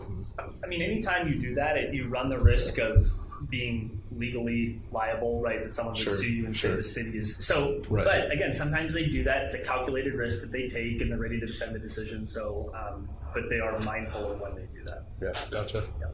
We have strip clubs, we have bars, we have all sorts of things that contain vices that we don't want kids to see. Totally agree. In the name of public safety. Right. Again, we also have the naked bike ride. I just wanted to add everyone I talked to at the Capitol a month or so ago about public consumption, it always came back to how do you prove intoxication. Everybody wanted to be worried about how are they gonna. People walk out of bars drinking all the time. Yeah. But you can't use that as for it if you're getting high the whole time, right? So that's why they don't want to let you have public consumption because then you're going to go there instead of the bar to get drunk. And then they can't give you a DUI for it. Right? Sorry. So is that where the money's going? Liquor revenue. Yeah. There's a lot of articles online about that, how they're trying to figure out these devices and doing your blood tests. I read one this morning where they're testing people after a car crash and after they're deceased, and you can't test for No, but it's silly. It's a cognitive issue. Yeah. It's either a visual impairment, assessment, or there's some, new apps, and I think Nicole mentioned one last meeting. There are apps arriving to the market that assess cognition. That's the only way it's going to work. The problem is cannabis can actually enhance your cognitive ability, not right. So they would pass that test, though. That's the point, though, because compared to cannabis intoxication is if you're not high, you feel a motor coordination and cognition issue. So law enforcement has already been trained in visually assessing the level of impairment. They don't need extra training in that, right? Whether it's an opiate, whether it's alcohol, whether it's too much THC.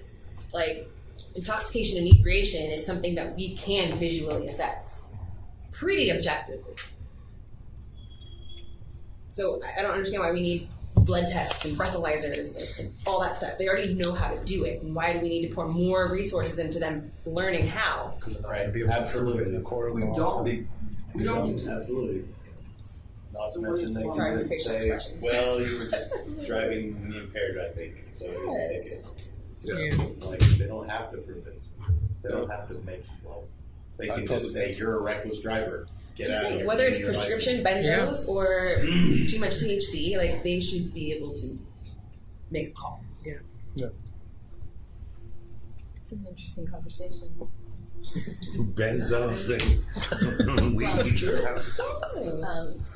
Right, because it shouldn't matter what intoxicating you. Yeah. Right, the fact that you're. But they make a big deal out of cannabis because it's federally, on Schedule 1.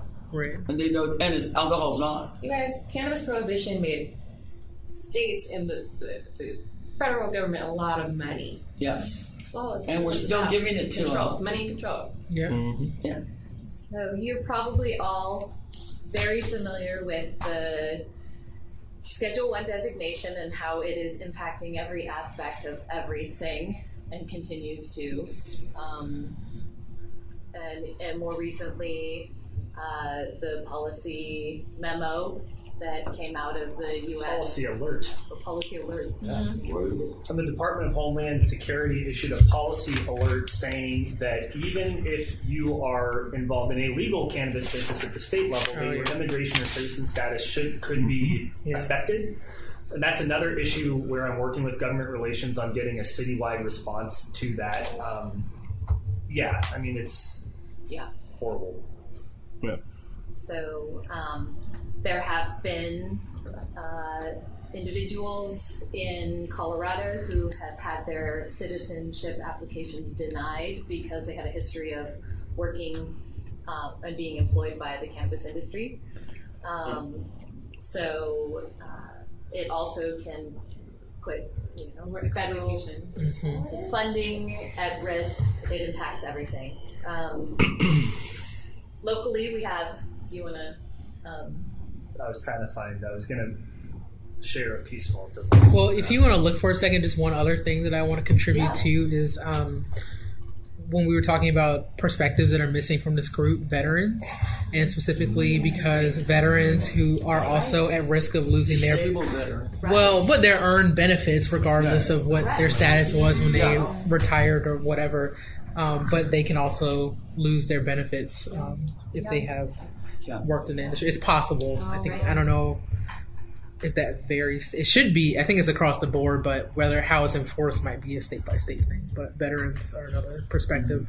Well, they got shut down on all that this week, right? By the administration. There was 3 separate things where the vets were going to get acceptance of cannabis and allow it to be prescribed to the vets. And really? Keeps getting shut down. That just happened. Curious about that too. So, any federal programs, if you're getting any sort of federal assistance or participating in any federal program or asking the federal government for anything permission to, those are all at risk as long as cannabis is still a Schedule 1 designation. So more locally, we have Measure 91, which allowed for opt-out, and also we're in a home rule state, which means that we have the ability as a city and local municipality to create some local policies and regulation that differ from the state. And so I think that might be where More restrictive or less restrictive? So in the language, it cannot, oh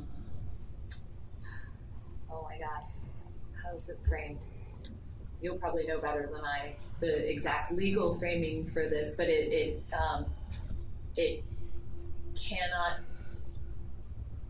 be in direct conflict, With federal law? right? No, city. Right, so it can't be a less restrictive. Excuse me, I have it. City versus state. That's how I right? interpret So that. You can't make it easier Right, for right. someone to. Let's see. Generally, So- federal stuff, state stuff, city stuff. Right. And then again, in some cases, like in Oregon, we've said we're going to have a legal cannabis marketplace regardless of what the federal government says. And that does happen sometimes, but that's generally not how it works. That's right. So are you saying you can use this home rule to like oversee the consumption lounge in the city of Portland? Well, no, it's that the city can have additional, for lack of a better term, more restrictive policies than the state, so long as those policies are not in conflict with the state's policies. Right. But I might suggest a consumption lounge is a safety, public safety issue, and Right. therefore a more restrictive policy. That's what I said when I went down to testify because it makes more sense. It is more restrictive. You have to show an ID, you have to pay to go in, but you're not allowed to be smoking out on the streets anyway, so it just makes more sense. What everybody's forced to do anyway. Yeah. Can they do that with Cars. tobacco too? What'd you wish say? they could. I'm just saying. If it's So a you public guys- safety, secondhand smoke of tobacco is a public safety hazard. I mean, you definitely had called out social consumption as being a continued priority item Yes. for the group. Yes. So, you know, as we move forward and you talk about subcommittees and informed policy making, maybe that's something that you guys want to take on again. Well, I think we would need to know really what we could do at the city level, if anything. I mean, Yeah. it'd be a pointless discussion to talk about. See, I disagree with that, right? Because there are things that a city can change. There are things that the city can try to petition to change. So I think it's always Sure. valuable to talk about Got the it. things that are Yeah. important, even if the city can't do it. Things I that- seen the money. You know what I'm saying? That green zone. There's Don't still worry a about way. storage. Bring it up. Don't you think? That we talked about a green zone years ago. You guys remember a couple of years ago, where the city of Portland would have a green zone. That was a way to make us feel good, so they could do this over here. Oh, so Yeah. then you Lock get the everybody else 2.5. out. Oh, well, you do this area that no one can afford, and you're not maybe 3 shops. You'll be able to find an empty space Right. that's affordable. Oh, so you're okay. But we So can let's change do that. this. So that was just all. I mean, but we can change that. We can actually, go with the concept and then just use it differently than I what think they Well, have. we can look into what the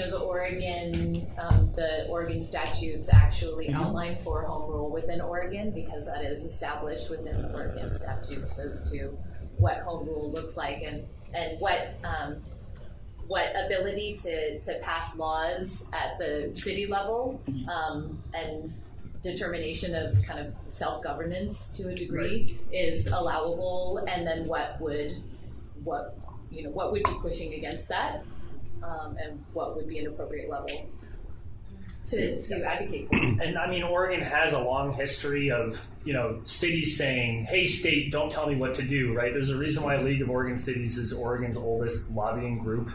That's part of Oregon's DNA, is that's strong local control. We do what we want. So the ORS 475B outlines the cannabis regulation for the state. You had a story about Title 14 and the public order stuff. Really, you want to share that really quick? Oh, so I have been speaking with representative from the Drugs and Vice Division, just trying to get a better sense of where Portland Police Bureau is at, what has been the history, and one of the things that I've been looking into, and I think this is partly just because this is so new, really, truly new for us as a city still. It feels like it's been around a while, but we're really still in the early stages of this. But as far as I can tell, there are very few city ordinances that have been adjusted or added since legalization, right? So 14B 130 City Code was created that specifically outlines licensing process and what would be a license versus an unlicensed business. But and there are some things within zoning and building and stuff like that. But as far as Title 14, which is the rest of public order and police, there have, as far as I can tell, and I haven't done a comprehensive audit yet, but there have been no changes that I can find to give guidance to the police around this entirely new element to their work. And so I'm going to continue to work on finding out more information about exactly what instruction and guidance has been established for them in doing the enforcement piece. But as far as I can tell right now, the primary guidance they're receiving is through the state laws. So there may be an opportunity there, given the fact that the enforcement piece continues to reflect a disproportionate enforcement for, I think the most recent statistics statewide were for African American community members, and Native American community members were the highest disproportionately represented in the arrest and also conviction rates for 2018. So I will continue to take a look at what opportunities are available there within the public order code for the city of Portland, but you have that. You said 2018, and I'm just like, so at this point, like, I don't know, I'm just trying to distinguish where folks would get arrested. I guess you could just, can you get arrested for having marijuana on you? Like, cannabis? Like, I'm just confused. It's over the legal limit. Okay. Technically, you could if you had more than an ounce in public, or 8 ounces at your house, or if you had more than 4 plants at your house, that kind of stuff. But in our experience, Portland Police doesn't have the resources or interest in that kind of marginal level of enforcement. But where I continue asking is, what if they find a home that has 50 plants or 100 plants or 200 plants? At what point do they do anything about it? Because there are, from time to time, Portland Police will announce, hey, we have seized a bunch of cannabis, we think it was going out of state, that kind of thing. But I'm curious as to what what those arrests were. Yeah, but that's for minors too, because you're still arresting minors. And also they're legally not allowed to possess it. As far as I can tell for Portland and Oregon, and I'm still looking into this, it's very hard to disaggregate that controlled substance data. Yeah. So it's really falling underneath this possession of controlled substances. And you can't even tell. So just a preliminary conversation on, I've been reviewing that particular part of city code to see if there has been additional guidance established. And so far I haven't found anything, and preliminarily that's been confirmed. Maybe that's a data point you should request. Yeah. Because it's legal and because it's important. Yeah. You know what? I've got to say something. I've been in this business for so long that when Tom Potter was mayor, he wrote an executive summary to everybody that said, if it is cannabis, OMMA, the Oregon Medical Marijuana Program, and your officers are not allowed to stop, bother them whether they're doing safe, I got to bring it in for the next meeting or send it to you, because it's amazing that we've gone backwards instead of going forward. because he said this, anything that had to do with the Oregon medical marijuana program or death with dignity, officers are to back away, do not search, do not bother, and do not apprehend anybody. No arrests are to be made. And I'm going to bring it to you, Brandon, because it's like, what happened? I used to post this at my cafe. It was right at the door for officers. They came in and we chit-chatted about cannabis. So it's possible. I mean, my understanding is that if there was previous executive direction that hasn't been rescinded, it was an executive directive, it's probably and it was still from valid. So Rosie. maybe that's, what was Rosie's name? Was it Sizer? I don't remember. Oh, Captain. Yeah, Rosie something. Yeah. Yeah, and she wrote the memo. The executive. Whatever, what is it called? What's You the just said it. analogy in alcohol? I'm like, are people getting arrested for having like large quantities of like booze in there? I don't know. I'm just trying to comprehend it. I mean, If what Brandon's saying and what Madeline's saying is right, then it's a marketing issue. Let's get it back out there in front of all our faces. I have it at home. I mean, I have it at home because it was that important to me that I thought I was walking around like. I said it to my friends in California all over. Get it back out there again. Because it's important that Rosie wrote that and that all these officers had to follow it. Because I said, no, we just have medical cannabis in here.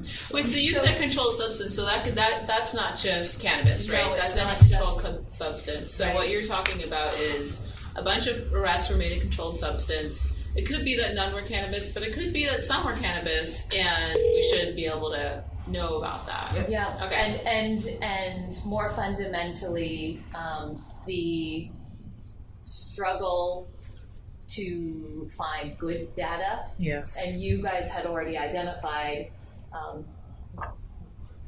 doing kind of an assessment of what data is available, what's the level of quality of that data, how is it being collected, and do you, as a part of a proposal around a social equity ordinance, that I would imagine that has something built into it around the importance of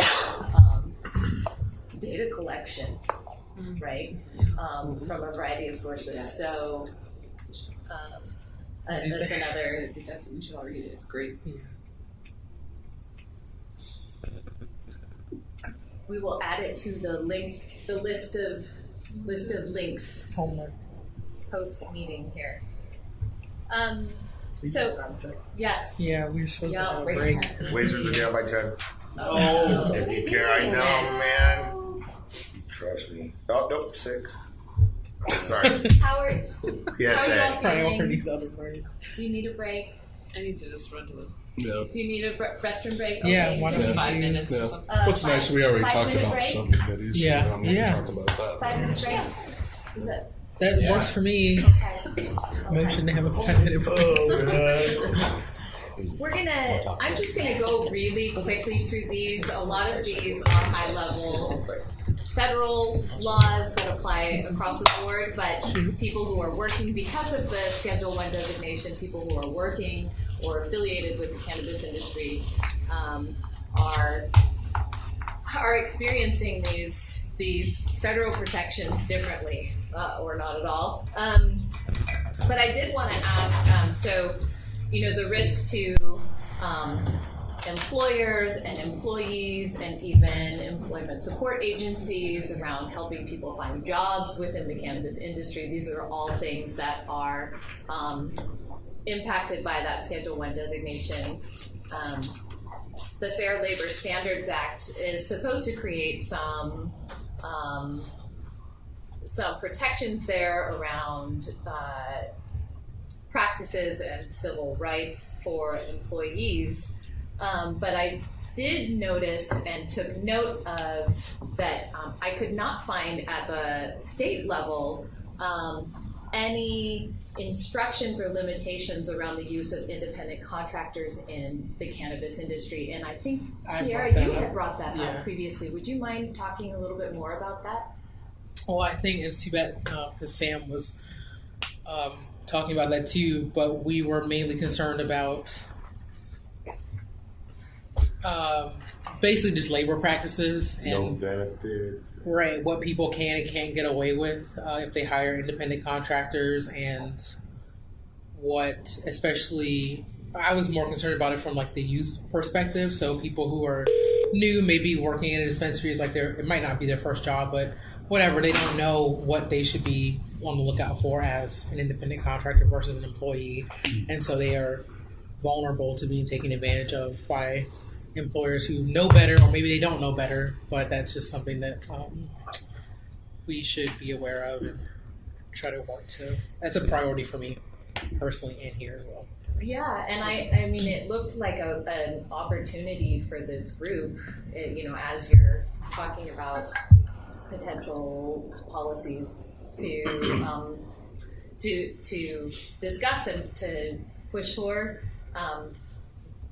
Some other states have things in place protecting workers from, in particular positions within the cannabis industry, from being filled with independent contractors. So there's definitely rules around the paying people 1099 people. You know what I mean? Versus bringing people on part time and full time. Yeah. And it's kind of vague, but yeah. It's also something you don't really want to mess with. And, right. So yeah. And it's weird. If it's not being established at the state level when legalization is being discussed, then it's, from the articles that I've read, the industry is vulnerable, and employees within the industry are vulnerable to businesses that don't have a feeling of like responsibility to their employees and who are really trying to just look at the bottom line. So it seemed like there might be an opportunity for you guys there. I just wanted to point that out, and I can give you more information. I just have a question. This is probably something everybody else knows, but what are the limitations as an employer to have folks on payroll? Like, what is it that you just pay more taxes? Is there a federal? Yeah. Okay, you're just your. Okay. Got it. And then, it's taxes, and then so I can speak for myself and John because we kind of. But as a cannabis business, you're paying more taxes. Okay. Well, the retail is a whole different thing. Yeah. I mean, that's fully. The insurance and taxes and stuff like that are crazy. So in the grow, it's kind of an owner-operator deal. And really the help that you need, a lot of people, I'll speak for myself, is on the trim side of things during harvest. And so a lot of times there's businesses that you can use, temp services that are green temp services. And then other times there's people who don't want to go through them. They'd rather just 1099 because there's no consistency to it, so it's not a scheduled type of employment. We don't know. But for folks who you have all year round, you would put them on payroll. Well, in the retail, yeah. In the farm, we don't have anybody like full time. But in the retail, they're. Don't you raise? Because it's so complicated. Mm-hmm. Isn't there a big risk though if you're 1099 people and they're not paying their own workers' comp and all that stuff, and you get stung for it later? Yeah, I don't think you're supposed to do that on the retail side. Yeah, they have to prove that they have an office, they have their own business, all these things. The only reason I know that is because of our business, and when we hire freelancers and subcontractors and stuff, you can get burned by it bad. I've seen it happen before, so I just didn't know if that was something that you guys are aware of, or if that's something that we're talking about. Our accountant makes us aware of a lot of things we don't want to be aware of. What about with bud tenders? Are they being hired as independent contractors as well? In some cases, they shouldn't be. Do they? That is that's highly frowned upon at this point. Yeah. I mean, when you're scheduled, when you follow a schedule, and let's say even if you're working just one day a week, then you should probably be on the payroll. Right. Yeah, I mean, there are standards set at the federal level for what an employee versus an independent contractor looks like, is structured like. If you tell them when they have to show up for work, then they're an employee. Right, the control. Exactly. Basically what he's saying on the farm side, right, independent contracting is more of a social norm because it's just not a lot of work to be done. The bigger farms, now they have employees, and we just big guys, we can't afford to hire anybody. We just hire production side. So W-2 temp employees. That's how because we're like, we don't want to risk it, because if this person doesn't pay their taxes, then they don't qualify to be a 1099 subcontractor. Farmers why he's don't hiring qualify outside, for the same worker protection. I do a little bit of both. Oh, really? No, they don't even get minimum wage. From what I was told. Who's that? farm workers. Yep. Cannabis farm workers? I was going to say in the wine industry, that was my experience. Somebody say me. Believe me. It sounds like there's some more conversation around labor, and you guys had identified workplace rights in your priorities as well. So I thought that kind of tied in a little bit with what you guys had already identified. I didn't know if you could give an update on HB 2655 and SB 379. I cannot. Okay. I As far as I could tell by looking through the state's tracker, they're in committee, both of them. But if they haven't been moved out of committee by now, I believe they're dead. Dead. Yeah. Okay. And that would be protection for off the clock use of cannabis. Yeah, those are. Yeah, I believe those are dead. Okay. God, that's so weak. Are there any other things related to employment that you have experience with that you can add to this conversation? Okay. If you think of anything, please let me know. We're trying to, I don't know, drug testing? We don't drug test. Yeah, that bill would not allow employers, except very specific kinds of employers, like if you operate a heavy machinery, that kind of thing, for them to not be able to drug test you for cannabis. But that bill, I believe, is dead. I have a question for you guys. So, and I don't know if this was done right at this job that we did, but we were required to all get our handler's permit so that we didn't have to get shadowed around the entire time while we were doing construction work. Is that how you guys have done it? Yeah, our regular contractors are too. Actually in metric too. So. Yeah, I was just curious because it seems kind of ridiculous if you're a sub or. Depends on where you're it working. also seems ridiculous if you have to provide an employee to follow around the sub all day for 8 hours to make sure he doesn't take anything or whatever it is. Just If he's in limited access areas or restricted access areas, it's different rules. You know, limited is you don't have to follow somebody around. Restricted, you do. But if you're like moving through with lumber one area to the other and like OLCC came in and stung you or whatever, you'd have a problem. It happened to someone that we knew where it wasn't us, but it just was one of those things like, well, he was in that space at that time doing that thing. Like he was moving stuff around, whatever it was, and they like questioned them. I don't know if they got in trouble for it, but it was like, it became an issue, you know. So I was just curious if that applies to the employment stuff at all for you guys. But. Well, I would say on the topic of employment and license and permits, a lot of dispensaries tend to pass on the cost of the permit from the OLCC to their employees. And I think that if we're talking about diversifying the workforce, I don't know if it would be possible for the OLCC to have like a set amount of permits for a particular group, communities harmed by the wrong drugs, so that way they could apply and get that and be eligible for some of these jobs without having to incur the cost of that was actually on the wall. Was that one of Don't charge them. Right. Yeah. Simple. And I don't know. It was like 100 and something before. I don't know if it's changed since then, but And I have seen some other cities' social equity work plans or social equity frameworks include emergency funds for businesses, include scholarship funds for trainings and licensing, education, fees waived, fee reductions. There are lots of really cool ideas being floated out there, especially on the East Coast. Well, I just know that I had to pay out of my own pocket for mine, and that happened before I got my first paycheck from my employer. So fortunately, I was in a position to be able to do that, but still, I mean, not everybody is, so. Yeah. I don't know why I just thought of this now, but if it were possible, would the group want someone like Jeff Rhodes to come in to one of these meetings? Jeff Rhodes is the governor's policy advisor on cannabis. Would that be Oh, that would be great. I'll be honest, I always thought that for every meeting we should always have one invited That's guest. what I was saying too. You know, Let's make a list. yeah. I mean, Well, didn't somebody say that Winter was coming soon? Or? Yes, I'm sorry. Winter was supposed to come to this meeting, and she had a schedule conflict, so she asked to come to the next meeting.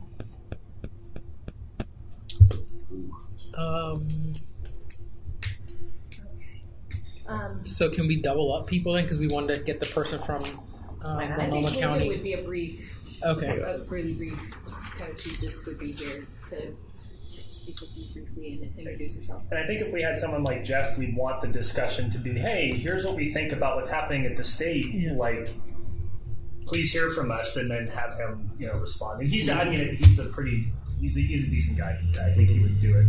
So let's find a time to do it. Well, then again, too, on the note of like promoting the fact that we're here, when someone like that comes and makes a time, it would be nice for there to be some kind of push to let the community know that this person's going to be here and that there's seats for you and a time for you to come and say your piece. That would be great. I've thought about pushing stuff on social media. Sure, you get a presence, but I mean, that's appropriate. Wait, what? Like, a lot of us have social media platforms to promote.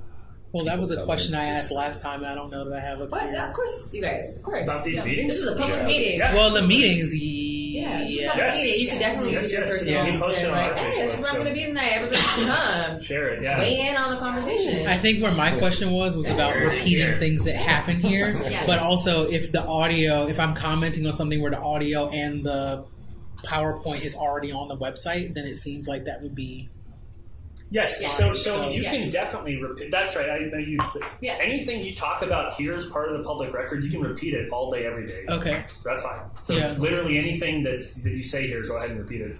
Because people, like you said, can find the audio anyway, so there's no restriction there. But I think that the distinction that was made was to, and I know that you already know this, but just to repeat, to not say, on behalf of CPOT, here is an opinion that was not an opinion that was discussed as right. So that's the only thing, and that's we already know that. Mm-hmm. Yeah, if you discuss it here, you can say, oh yeah, we talked about this, we talked about that.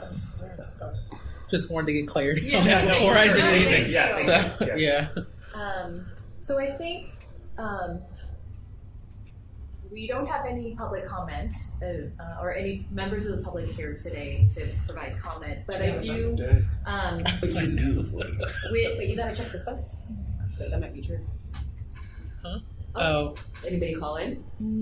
The public cannot call in. I was like, is there a hotline? Did you get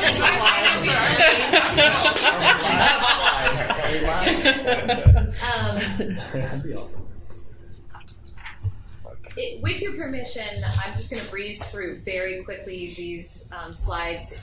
We absolutely can come back to this, and you're welcome to, I will provide you with all these slides, so you're welcome to take a look at them on your own. A lot of it is just noting the different regulatory agencies and regulation. Go ahead. If I might, it might be better then to table the discussion and spend the last 5 minutes on just agenda setting. Yeah. Good. Is that okay with you guys? That's good. That's okay. Okay. Yeah. We talked a lot about a lot of stuff today. We did. Yeah. So We did. I think we have a lot of good stuff to talk about over the next few months. So I think we just need to prioritize. I think. And how do we For the take next some of meeting, that also for and the put it internet. into motion? And like take some of the clutter away because I'm telling you, my cup's full right You know now. what I'm saying? The article they sent you, I highly recommend. I know you guys are going to share these, but I highly recommend this Equity First open letter about, because they do a great job framing the context of what we're doing. No, I didn't. I sent it to your chair. So yes. And then the MCBA model ordinance, because I mean it almost there might be missing one or two things. I don't know. You will be the third island to that because I'm with MCBA. But they've contemplated so many different aspects of equity and social justice, restorative justice, that it's worth a read. Absolutely. Just to really provide additional context for what we're doing. Yeah, I can do that on Sunday. I'm not going to be able to do it before then, but I'm happy to do that over the weekend. So the invitations that I should be seeking out presenters for would be Multnomah County Health Department, Portland Police Bureau, Jeff Rhodes, and then we'll be providing you tomorrow. We'll commit to getting these out to you tomorrow. The equity articles and materials that had been shared, that Dr. Knox had shared, as well as some of the links that we had discussed this evening.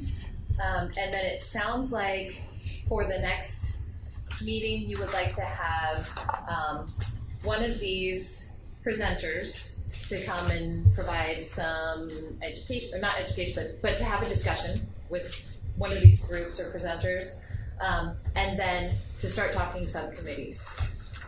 Here's a question about presenters or people that we're inviting. Would it be better to have them come towards the end so that there's public engagement with them? Or, I mean, I don't know, is that something? I don't know. I mean, I can go either way. What would be more productive for us, right? Because we have an agenda, right? We have directives, and the public wants to be heard, right? And so I think that those could potentially be two different conversations, and you can't always control the direction of those conversations, right? Because when people come from the public, they have their issue they want to address, and their issue might actually not be an issue that's common to other people. So I see the pros and cons of both. That's what I'm trying to say. It could also be a bad ambush, and turn people off from assaulting biscuit from the police or whoever might be deciding about it. So. Yeah, we can better control that conversation, and I think there's so many various perspectives here. I think it would be a good surrogate and a good proxy for the community, anyways. Yeah, and the community's invited to be here the whole time, so they can be here. I mean, do we publicize if there's someone going to be here? Yeah. I mean, I'll start blind Yeah. for putting stuff out there. Yeah. Social media. Just a quick question about, well, two things. Maybe we should start with someone who's a little bit lower stakes first. That wouldn't necessarily have that public blowback, possibly. So not the Portland Police Department.